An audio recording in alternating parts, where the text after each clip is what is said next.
What is going on, guys, and welcome to For The Fans with me, Jack, and my co-host Ben. Coming up today, we're going to be taking a look at Belgium as they scraped through against Russia 1-0, take a glance over Algeria's 4-2 win over South Korea in somewhat commanding fashion, before following things up with heartbreak for the US as Portugal grabbed a last gasp equaliser to keep their World Cup dream alive. Let's get straight into this.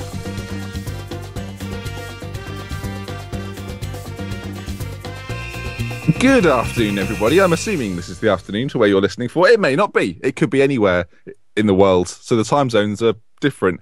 Jack's with me. How you doing, Jack? I'm decent, thank you, Ben. How are you doing? I'm good, thank you. We're also joined by nobody because our guest let us down. Whatever. I'm over it, Jack. I don't even care that he's let us down. We have got a guest tomorrow, I promise. We've been saying this for like the last 2 days. Oh, there's a guest coming. There's one. It's like Christmas, except we've got the dates wrong. We do actually have one confirmed. Yeah, 100% confirmed. If we don't have a guest tomorrow, the show's over. We're just not going to do one. Oh, God. So shall we kick off with yesterday's results? Yeah, let's do that. Okay, Belgium 1, Russia 0. I've got a confession to make that I missed the first half. And what was the score in the first half? 0-0. Thank you very much. I was there for the second half, though. So what does that tell us? That if I'm not watching the game, it is going to be 0-0 until I tune in. Yeah. So just bear that in mind. I do update on Twitter when I'm watching, so, you know, it's worth following that purely to know if it's going to be a good game or not. Anyway, the first half apparently wasn't that good. It wasn't great. No, it was very slow to get going.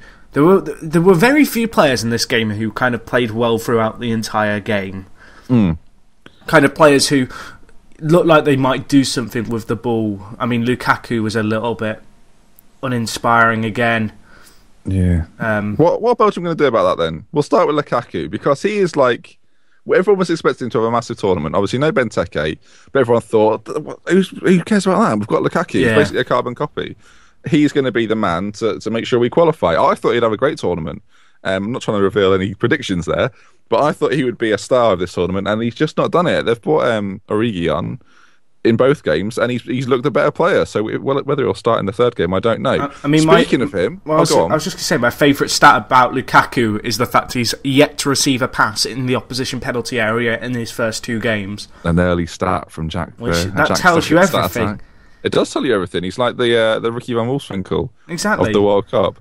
But what do we make of Capello then? Because it was said on Twitter, people were going, "Oh, this is boring. Russia are well boring." But he does set his sides up to draw the first couple of games in the World Cup, with like the emphasis on the easiest game. So he comes out of groups with 5 points, which, generally speaking, as we're learning from this World Cup, will see you through the group.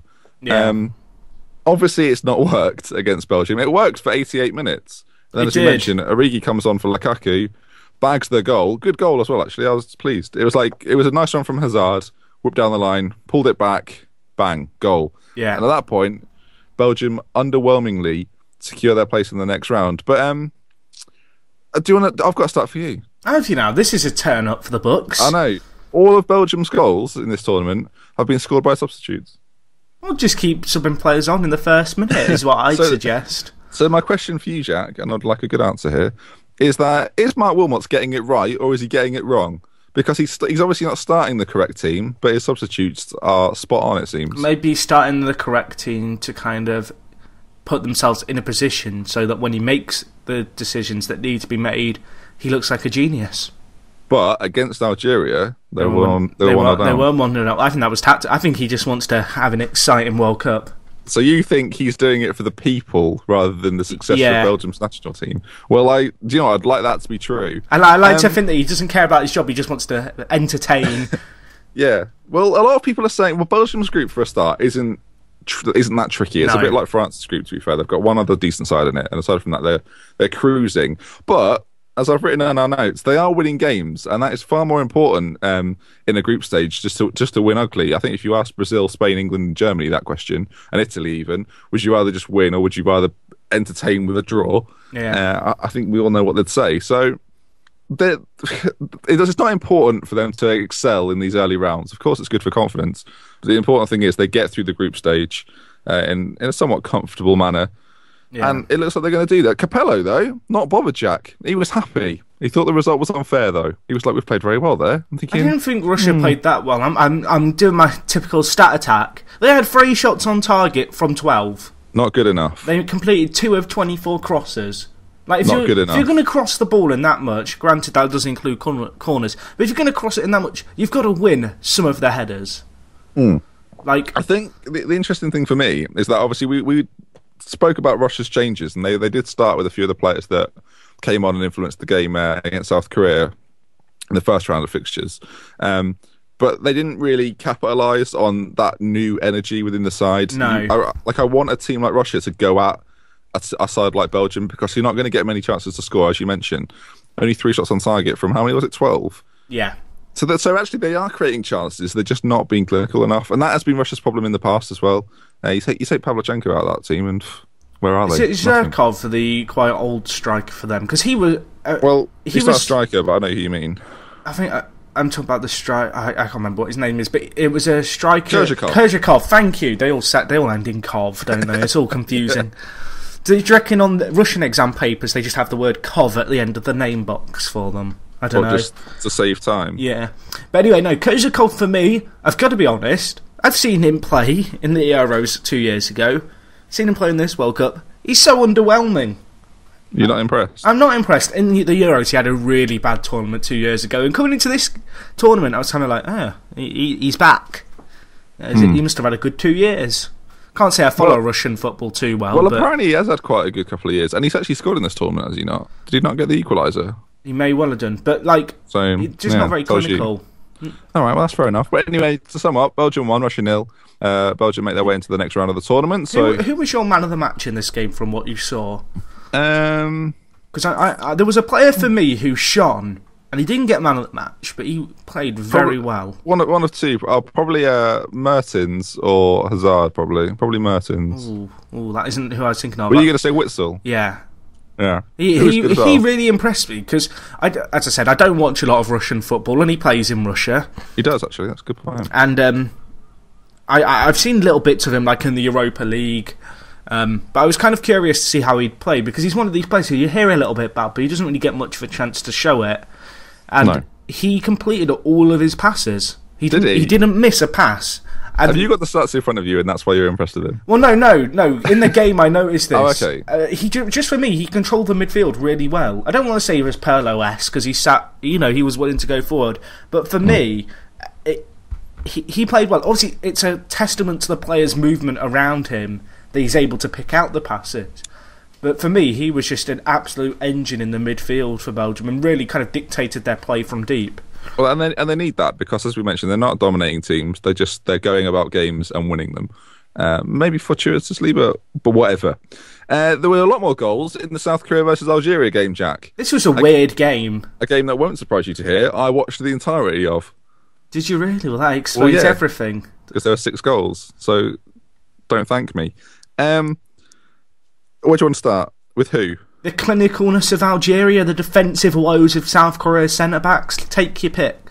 Okay, well, we'll start. Well, Algeria scored first. Slimani, what a name Slimani is, by the way. That is one hell of a name. It sounds like an insect. Yeah. We're on the same gist, I guess. The same gist. That sounds like some sort of...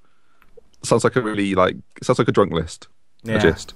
But he ran onto a long ball, and then from about, I don't know what it was, 7 yards out, pops it in. So you got to be pleased with that. It didn't take long for Algeria to bag another. Corner comes in. Keeper, I don't know if you must have seen the goal. Yeah. The keeper comes out behind the player. It's like a magic trick. So Algeria are 2-0 up, and at this point you're thinking, oh, maybe they weren't fluky against Belgium. Maybe this is going rather well. And 10 minutes later, they get a third. Jabu scores. I must admit, that first half, I'm sat there thinking, yeah, I'm glad I've backed Algeria in this one. After yesterday. Actually, yeah, you did back Algeria 2-0. And they did win by 2 goals. Exactly, so that's basically the same. I think I agreed with you. So we've done very well there. For once. Sung Yun-min scored. Did you see the goal? That is one of my favourite goals of the World Cup. Was that the one where he just kind of knocked it around and then just blasted it on his left? Nah, ball comes in. I'm thinking of the second goal. Hits him on the back. Oh, sorry. I didn't realise you were being kind of sarcastic. Oh, no. I was being a bit sarcastic. It hits him on the back. No one knows what the hell's going on. I think the defenders of Algeria are just a bit like, he's controlled it with his back. Just looking at it, go, oh, that's unusual. And then he scores, and I think it goes through the keeper's legs. So it's quite a good finish. It wasn't bad, was it? The fourth Algerian goal is a potential for goal of the tournament. And it reminded me a little bit of Arsenal's goal against Norwich in the Premier League this year, when they were just knocking it round. I don't think it started as deep, but it was a lovely goal. The little intricate passing. I can't remember the two between the player who scored and the other guy, for lack of a better name. That's the thing I love about this World Cup. I have to learn loads of names. But no, I know that little 1-2 passing they had, they just tore South Korea apart. I mean, you could probably fault South Korea for the first 3 goals and say they could be prevented if players do well. You can't prevent that other goal. It was just so crisp and the finish was amazing. Yeah, it was the goal you expect Spain to score. And they've not done it. Admittedly, Algeria are playing at South Korea, but it was lovely one-touch passing football. Does that make Algeria Spain? For this tournament, it does. They could win now. You never know. Dark horse. So that made it 4-1, and then eventually Korea. That's not. I'm saying it wrong. Korea then got a goal back in the late on. Well, not late on. It was like 70 something, I think. Yeah. But the game was kind of done then. I think Algeria pretty set up to defend their 4-1 lead, and it, off the knee of the skipper, I've written down. Yeah. And then scoring. And now they've got to beat Belgium convincingly to stand even the slimmest of chances of progressing to the next round. I do believe Belgium play South Korea. And Algeria play Russia. Indeed. And the winner of that game is likely to go through. I think if Algeria win and Korea win, then Korea must win by at least 2 more goals than Algeria win. It's kind of getting to the exciting part of the World Cup now, where you're trying to work out every eventuality. Obviously, we have the group games starting today.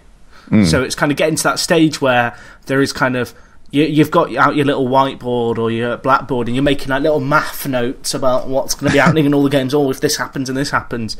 But no, that group is, I think it's kind of gone the way we expected, but I still expect Belgium and Russia to advance. I wouldn't put it past Algeria to give Russia a good go. So I guess we'll wait and see. Yeah.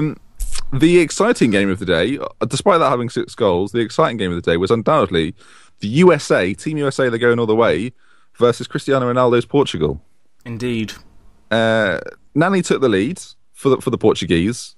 It was a dreadful clearance. It was poor, wasn't it? Like, I felt sorry for Tim Howard because because he had such a good game after that kind of mistake by the back. There is one moment in that game where everyone was raving about the save he made. You know when it hits the post and comes back out? Yeah, and then he's like falling over for some reason and tips it over. To be fair, he should do much better with the first one. Yeah. Like, so the second save is only good because he makes a complete hash of the first effort. So basically he's taken a leaf out of the Belgian manager's books in terms of not performing at maximum potential to then show potential. Yeah, he's made everyone think that he's not actually that good, and then he's like, oh, but watch this, everyone. Watch how good I am, and then he makes the save. It's like when a magician's doing a magic trick, and they go, "Is this your card?" and show you the wrong one, and you're like, "No," and then they go, "I know that because it's this one."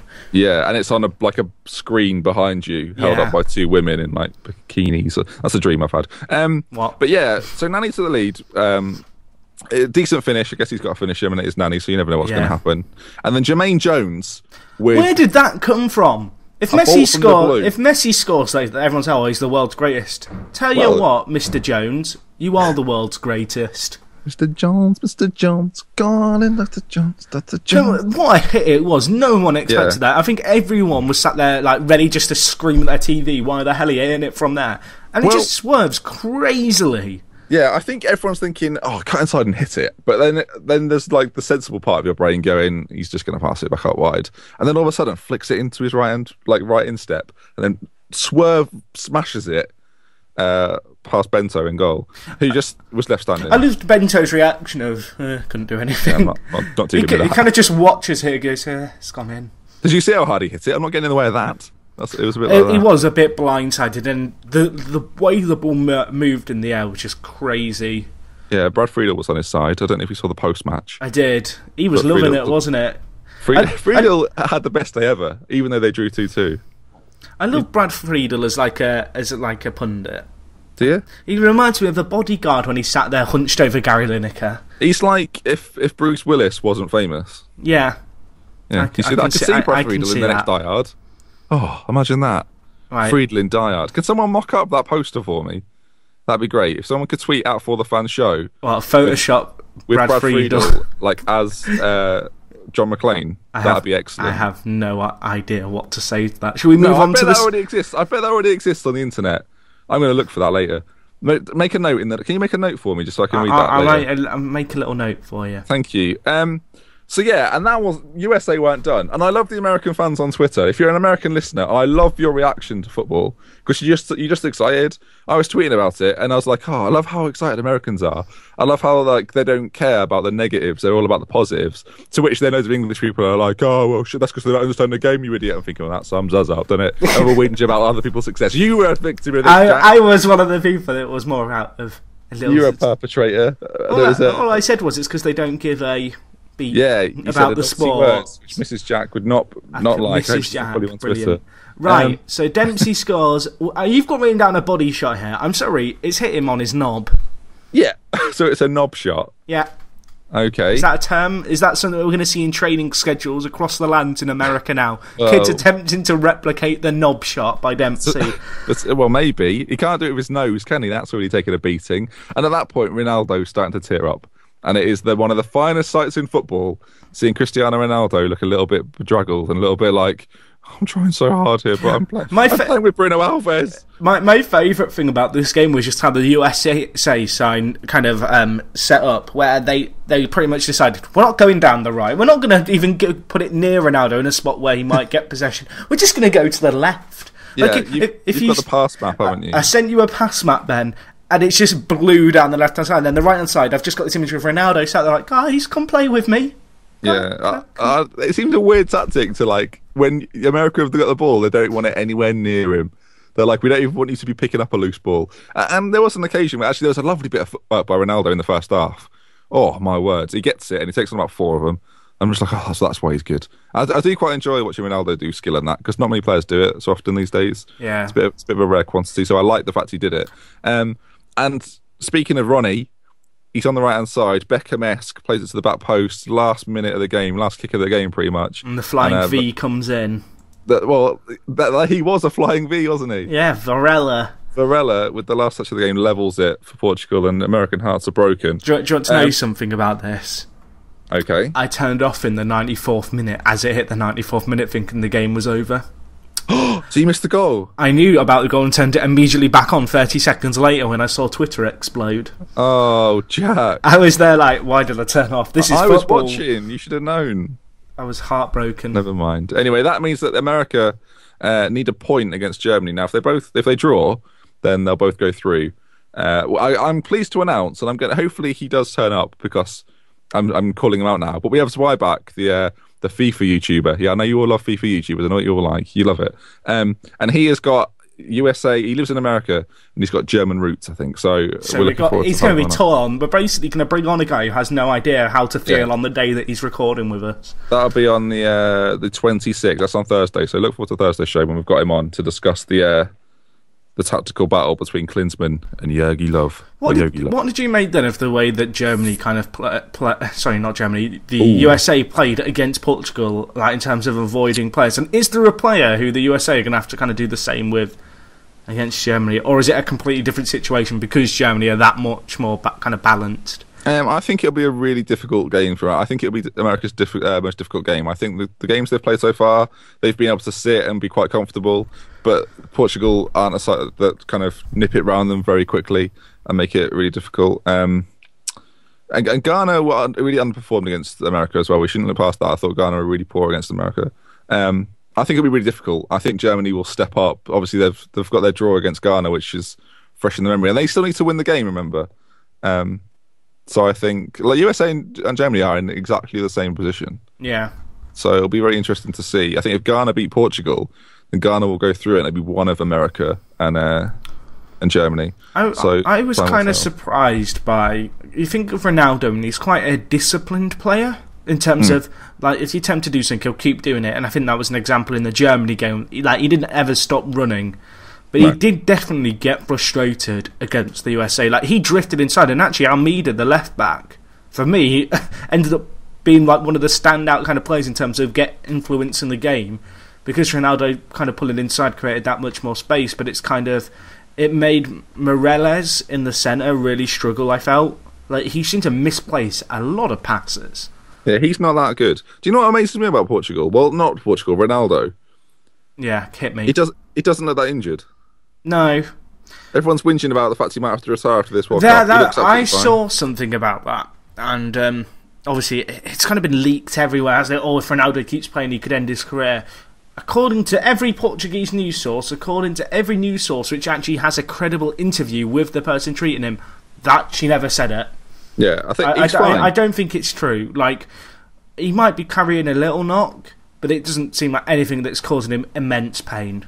Yeah, to be fair, Luis Suarez has just had an operation and then knocked England out of the World Cup. I think Ronaldo's fine. He's just played 90 minutes against America. Yeah.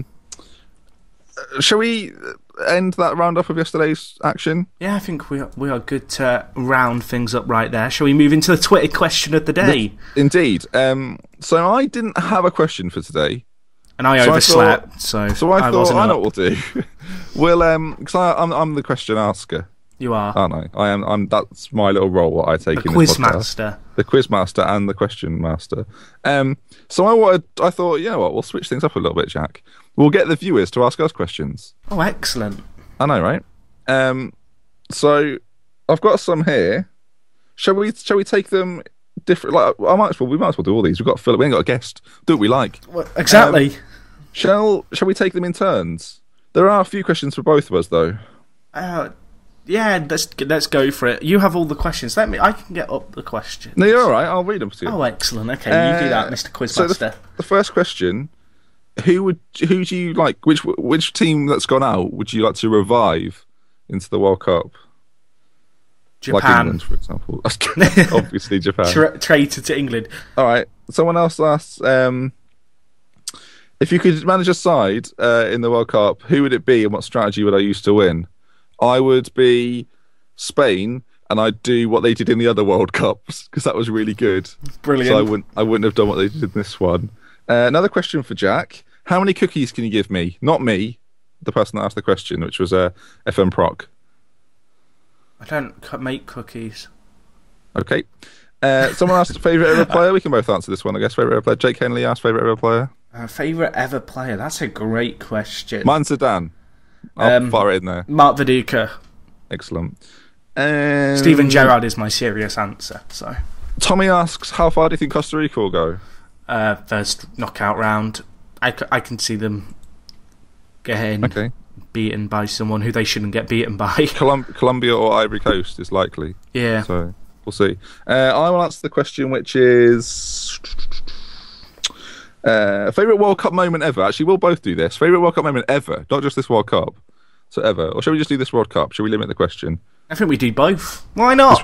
We do both. Tommy's. All right. Ever was probably when Zidane headbutted Marazzi. You're taking it off me. Because one, Zidane's my favourite ever player ever, probably, because he was just incredible. And two, to see a man fully headbutt another man in public viewing, like with such force and aggression, was it ever revealed what he actually said?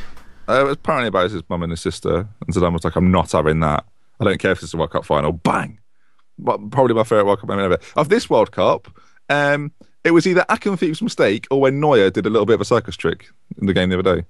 I think mine's Zidane again. I think because that's one that I can actually remember, kind of thing. Okay. Like, there's not been that many hugely memorable moments in my lifetime. I say that, like, in the time that I've had a conscious memory of world football. And then this World Cup, I'm going to go with the Akinfeev one, simply because I bigged him up before the game and I've had to retract my statement saying, it's time for him to prove himself. The FM legend Akinfeev. What you've done there is just steal both of my answers, listeners. So, thanks, Jack. We can have the same favourite thing. Sure we can, that's original. My non-football letter question asked Cobbers, I think we had him the other day actually, what's your favourite baked good? Baked good, isn't that baked food? As in, yeah, baked food. Are we talking food that I can get from a bakery, or like it has to be like a cake or something? Let's just say either or. I think I'm going to go with Tiger Bread. If you don't know what Tiger Bread is... I love Tiger Bread. Tiger Bread, because I know apparently the US don't have it, and I guess other places. Really? Go Google it, Tiger Bread. It's called Tiger Bread because it has like this weird melt... Is it cheese? It's kind of like... Yeah, we have it in we have it for in rolls and in like a baguette fashion. Yeah, like the baguette. Every Saturday we get it. The baguette one is my. It's like imagine kind of a French crispy kind of that kind of baguette kind of thing, but then it has cheese and like it tastes really good.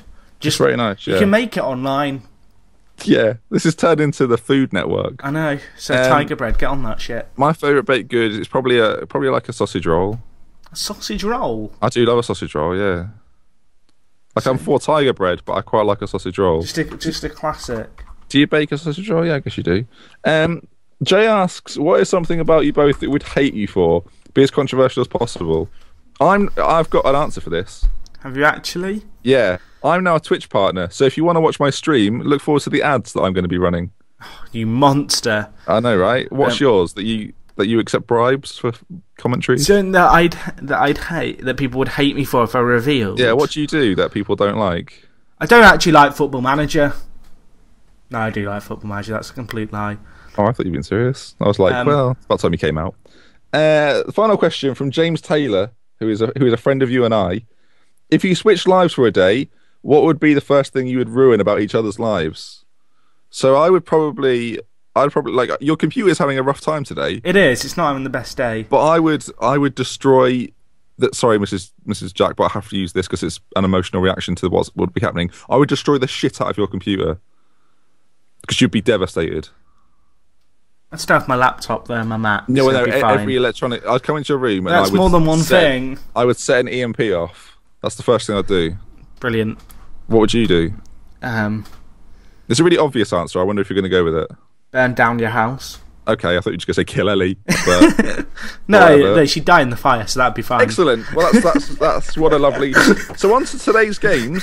Thank you for the Twitter questions. 11:30 every day. I ask the question. You have 30 minutes to answer it. And as you can see, we'll read anything out. Literally anything. Get your answers in. We'll gloss over today's games. There's 4 games, Jack. Wait, should we do this in groups? Like rather than doing the games, I think we go with Group A. Let's discuss Group A, then Group B, because that's kind of how it's starting up. Big Phil Scolari, his Brazil side should be okay. Like, if all things go right, they've got Cameroon who have now they haven't got any pressure on them. They might perform. The thing is, this World Cup, like you say, Brazil just have to draw against Cameroon. That might not happen. Yeah, but Cameroon are dreadful. You beat Cameroon up before the World Cup. You were saying Cameroon were the second best African side. So don't you retract that statement now? I mean, admittedly, now you've actually seen them play. I don't rate. I've never rated Cameroon. Listen back to the show. I've never rated them. You were going on about Nkulu and Eto'o. No. So anyway, if Brazil win, I think they might just need a point, maybe. Anyway, if Brazil win or draw, I think they're pretty much through. That'll leave them on 5 points, which I don't think any other teams can get. The big game in the group is Croatia versus Mexico. Now, Mexico can draw, I think. Yeah. So Croatia have to win, which would be a very exciting game. Both teams have looked pretty good. And the big question is, how will Mexico go about stopping Mario Mandzukic? Do you think they will stop them? No. Okay, so you think it's going to be a Croatia victory? No. Okay, you think it's going to be a Mexican victory? Yes. Oh, do you really? With goals. With goals, he says. He's predicted with goals. Marquez will be at the back. He'll be the one facing Mandzukic. We'll give scorelines to both games, shall we? Yeah. Okay, we'll obviously talk about these games tomorrow with our guest, because he will definitely be here. I promise. And if he's not, then Jack will burn down my house and Ellie will be dead. As we've already found out. Oh, God. So, Brazil-Cameroon, score prediction? 2-0 Brazil. Right, I think they'll get the win that they need, but I don't think it's going to be like as much of a demolition job as people predict. I think it'll be a 3-1. I think Cameroon might get a consolation late doors. Might be Eto's final moment of the World Cup ever. And in the Croatia game, Mexico, I think Croatia will win 2-1. And I think it'll be a really good game, really end to end. Both teams really wanting to win. I'm going to go with 5-2 Mexico. Wow, if that happens, well, I am watching, so... If that happens, I'm going like a genius. If it finishes 0-0, then I'm sorry. So, unbelievably, going into the last game of this group, Group B, which is the Netherlands, There's Chile, nothing to Spain, talk about here, is there? Well, Spain... Well, hold up. Don't peak too early. Netherlands versus Chile. Netherlands and Chile, sorry. They have both got 6 points, so they are playing to top the group. And the people that top the team that tops the group will likely play Croatia or Mexico, assuming Brazil win the group. Who do you have winning this one then? Netherlands, Chile. It'll be a very good game. Both counter-attacking sides. Netherlands going to win, I think, probably 2-1. Do you think so? I think Chile might nab it, you know. Chile were impressive, weren't they? I quite like Chile. I like the way they set up. I could see those two teams meeting in the final. As bizarre a statement as that sounds, like, given how they've played against kind of Spain, it'll be. I mean, I think this game's really going to set a tone for how these two teams do in their knockout stage. I feel like whichever team of these two wins will go quite far in the tournament. Yeah. It'll be interesting to see if either team experiment in this game. Like if either team try and rotate a little bit. We haven't seen Van der Vaart for the Dutch yet. We might see him get a game. It'll be, or if they stay with 4 at the back. Obviously, both teams have been opting to play like a 3 or a 5 at the back. So it'll be interesting how they match up. In the other game, Australia play Spain for the wooden spoon. Obviously, this is still on the line, Jack. Australia have never lost to Spain. We've glossed over this, but I have said in the past that if Australia get a solitary point, I'll do what you want, Twitter. If you told me that Australia v Spain was Australia's best chance of getting me to get you to do something, I would have laughed at you. Yeah. But this may well be the best chance, given how they played. I mean, they played superbly against Holland, and if they can do half that performance, they're in with a chance. They will be without Tim Cahill, but the star of their show for me has been Matthew Leckie. Yeah.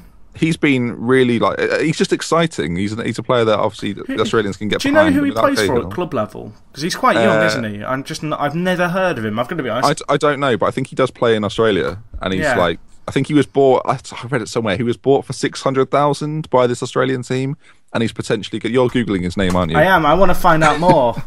I just saw you highlight him in the notes. He plays for Frankfurt in the second division of Bundesliga. Does he really? Well, his price may well go up after this World Cup. I think he's recently transferred. I'm glad we've checked this, as we've got a load of Australians moaning at us. I would have seen, because I've never heard of him before, I would have assumed he was still in Australia, but apparently Frankfurt is his destination of choice. So how do we honestly see this one going? Spain have been entirely underwhelming. Pepe Reina will play in goal for Spain. Casillas has been dropped. It is official. This may well be the end of the World Cup for both of these keepers if De Gea takes the reins after this World Cup. So what do you think? Australia, Spain, as you mentioned, Spain never beaten Australia, so... I just found out he signed a new contract with another team, but it's another Bundesliga second division team. So. Right, well, we'll get on that in a minute. What's your prediction? Prediction time! 1-1. You're trying to do that just to annoy me. I am. 1-1. I'm going 14-0 Spain. It's going to be the most ridiculous thing you've ever witnessed. Do you reckon Spain have just snapped? Yeah, Australia are going to crumble. I genuinely think it'll be more than 5-0, and I know Spain have been absolutely dreadful, but I think that's a sign that you just should stop talking there. Yeah? Maybe that was from the Australians sabotaging me. I can't believe that just happened. Wow. I was mid-sentence and then just lost all oxygen. No, I think Spain will win at least 5-0 because I think without Cahill, Australia won't really know what their aim is. They haven't really got anyone else. We've looked at their squad and I've slagged it off loads. They should have brought back Harry Kewell. Did someone in the comments of the YouTube say that I don't know anything about Australia because I've been slagging them off? No, someone said that we didn't know anything because we said they were the whipping boys of this group. Yeah, not won a game yet, mate. So, good day. And that brings us to the end of the roundup. It does. There's no quiz, but we did answer some extended questions, which have left us offending one another and fearing for our own lives. Of course, we'll be on the radio later today, 4:45, BBC Radio Manchester, and it's not done yet, Jack. I've got more to say. The competition. Guess the winner yesterday was no one. Correct. So it rolls over. I'm not going to pick another prize today. We've got 3 on the go already. You can, if you win, the competition is this. You must predict the 4 results. Oh, it's difficult results. Now. Should we say you just have to get 3 out of 4 today? Okay, yeah. If you get 3 out of 4, you get a selection of Goal, the movie, Destination Germany Kickoff 2006, which is an absolute classic, let me tell you, or Adrian Charles' Too Good, Too Bad, the World Cup edition from 2010. They are the 3 prizes on offer. Predict your scores in the comments section of the YouTube or on Twitter if you're listening on iTunes. Do so before half-time of the first 2 games. So you've got like double the chance to get them right now. It's looking pretty good. I don't know if you want to hold back your prediction. I wouldn't bother. I feel like I should hold back mine now. Okay, well, you've already done yours. I want my Craig. I was about to say Craig Charles. I'm talking about Adrian Charles. Craig Charles was the guy who used to do Robot Wars. We've been there. We've been there, done that. Got the postcard. Right, guys. Thank you for watching. Oh, right. Brilliant. Guys, if you have enjoyed the podcast, as always, you can check us out on iTunes or YouTube or www.forthefansshow.com. We're also available on Twitter @ForTheFansShow. You should follow us. Even if you don't have a Twitter account, go and make one now. Go send us your predictions. Let us know if we've said something that you don't agree with on the podcast. We love a good old FTF debate on Twitter. And other than that, from me, Jack, and my co-host, Ben, we're goodbye. Out. We're out. Please like the video. I'm burning down your house. No. Like the video on YouTube. We've not asked people to do that before. Like the video on YouTube. Thank you. Sorry, that's me out. I'm going to go.